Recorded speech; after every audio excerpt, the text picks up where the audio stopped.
खेत में रहती थी मुर्गी अपने 4 चूजों के साथ। चारों में से एक थी लाल चूजी। वह थी तेज और चुलबुली सी। चूजी थी बहुत जिम्मेदार और घर का कामकाज भी संभालती थी। दूसरी चूजी थी बहुत बातूनी। ज्यादातर अपना समय सारे जानवरों के साथ बातें करने में और खेलने में बिताती थी।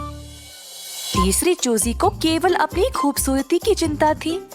कोई काम नहीं करती और बस अपना समय केवल अपने पंखों को संवारने में और नाखून साफ करने में बिताती थी। चौथी थी निद्रालु। किसी भी जगह उसको नींद आ जाती थी। हर रोज लाल चूजी अपनी माँ के साथ जाकर अनाज और बीज ले आती थी। बाकियों को जब भी मदद के लिए बुलाते, कोई आगे आता ही नहीं। बस सब अपने धुन में मगन थे। एक दिन छोटी लाल चूजी और मुर्गी काम पे निकल पड़े। जमीन पर बीज बोए,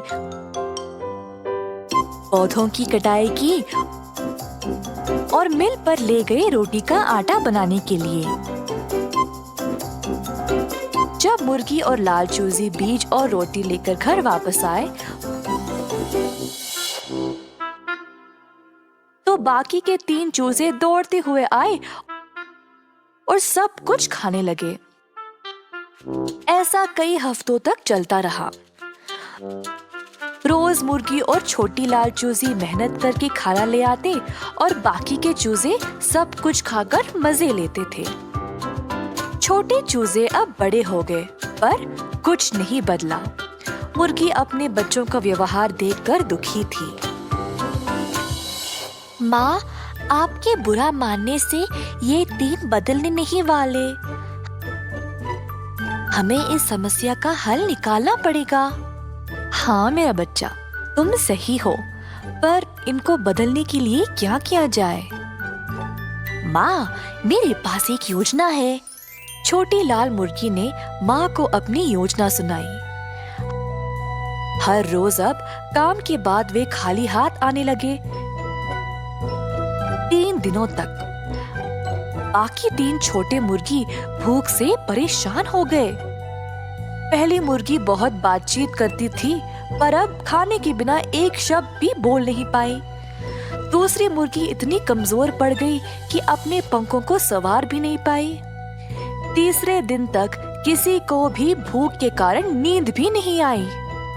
बेसब्री से अपनी माँ का घर आने का इंतजार कर रहे थे। जब मम्मी मुर्गी वापस आई तब तीनों छोटे मुर्गी माँ के पास दौड़े, खाना मांगते हुए। सिर्फ मैं और तुम्हारी बहन रोज इतना सारा खाना नहीं ला पा रहे। इतना काम करने के लिए केवल हम दोनों काफी नहीं हैं। अगर तुम सब भी मदद करोगे तो काम आसान हो जाएगा। तो कल से तुम तीनों भी हमारे साथ काम पे चलोगे।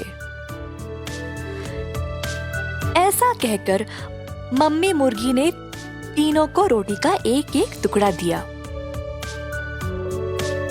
उस दिन से बाकी के 3 छोटी मुर्गियां भी अपनी माँ और बहन के साथ काम पे जाने लगी। अपनी आलस